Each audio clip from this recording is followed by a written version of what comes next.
Shalom. Shalom and welcome. This is Quick Words, a part of the Man's Final Steps series. Quick words are short. They are intended to be 10 minutes or less. Basically, brief messages to those who will be among the ranks of 144,000 in multitude. Quick words are end-time things to consider. Yes, end-time things to consider. My name is Symmanayah, and today is March 18, 2014, and the title of this segment of Quick Words is Timing, End Time Trends. My brothers and sisters, end times are here, and things are in motion regarding what was foretold in scriptures pertaining to famine, drought, pestilence, and disease. Many of us are unable to determine how long it would take us to travel from one Many of us are able to determine how long it takes us to travel from one place to another based on the speed we travel or the pace of public transportation. We are also able to determine how much time we need to get ready for work or an event. Even when it comes to our relationships, yes, those who are of age have witnessed the word Minuteman used. No disrespect to anyone, just being real. We know how to tell times. We know how to time various events and actions in our lives. Currently, the availability of fresh water is decreasing. Drought is growing rampant across the globe, meaning less and less fresh water is available. Severe drought equals less water for vegetables, fruits, nuts, and other plant life.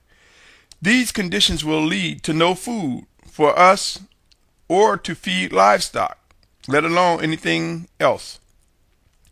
In other words, we will witness a huge spike in prices before the shelves become totally empty in many categories. These and many more challenges and conditions are increasing among us as I speak, but for some reason we fail to consider timing end-time trends. We fail to even think about how long it will take for conditions to become severe, although they are trending worse and worse each day. Things foretold in the scriptures regarding famine, drought, pestilence, and disease. We tend to ignore the timing of such end-time trends. I invite you to begin looking at these things looking at things that are related to fresh air, fresh water, and food. Or as we know, fresh water as it relates to drought and food as it relates to famine. Trying times are headed our way, my brothers and sisters. I cannot stress enough that chaos will increase. We will see increased crime. Eventually, it will reach thresholds of massive civil unrest, violence, and economic distress, and much, much more. Who has taken notice and begun timing end-time trends? Soon we will witness how fast conditions are getting bad, even worse than they are now. Soon and very soon, many will begin to see hard times reach our doorsteps like never before. What will you tell your children when food becomes scarce? What will you tell your family when you are unable to find food? Do you honestly think anyone who has the ability to be mobile will just stay at home and starve to death? Do you honestly think people will go with business as usual in the face of starving conditions? Will day-to-day routines continue as famine, drought, pestilence, and disease rise when it reaches certain peak levels? Do you honestly believe people will stay or shelter in place when they face a lack of fresh water or food? What does it take, or what will it take before you, yes you, begin to ask questions and earnestly seek to discern and understand what must and will be done? For the Spirit of Yahushua is guiding us. He's providing living instructions. There are watchmen among us. There are warnings.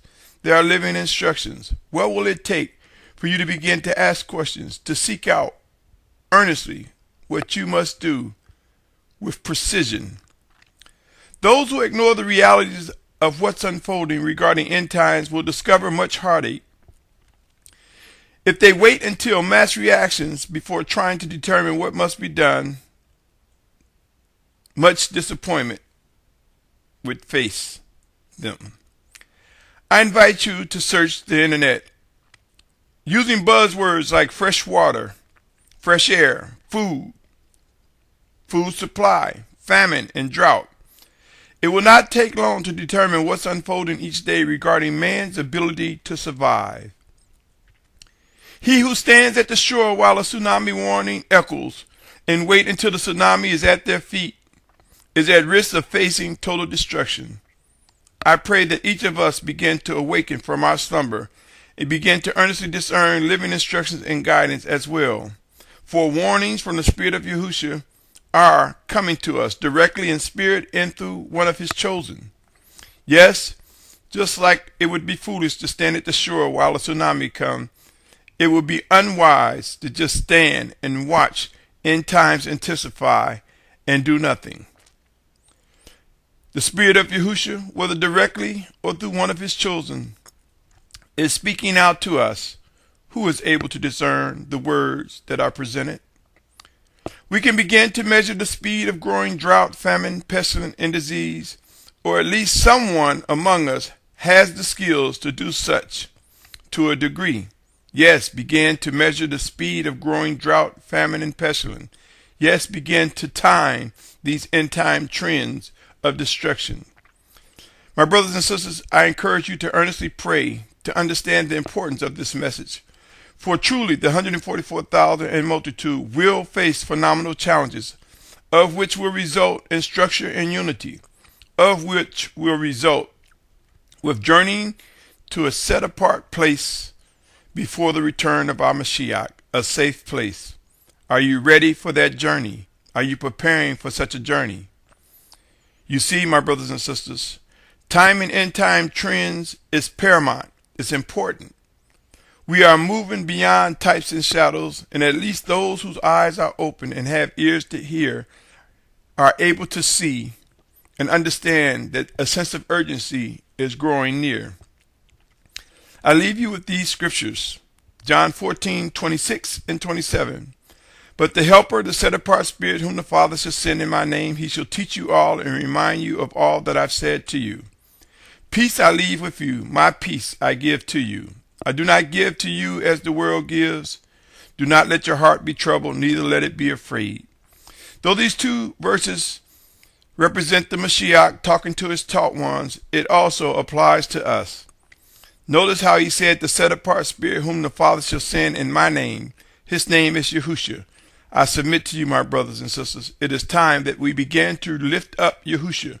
For scriptures tell us, if we lift Yahushua up, it is he that will draw all men to himself. It is he that will present us before the Almighty Father Yahuwah. Keep these verses in mind, that he will teach us, and he will bring things to remembrance that he said to us. His living Spirit speaks to us, through us, in us, and one towards another, and through his chosen leaders and or messengers.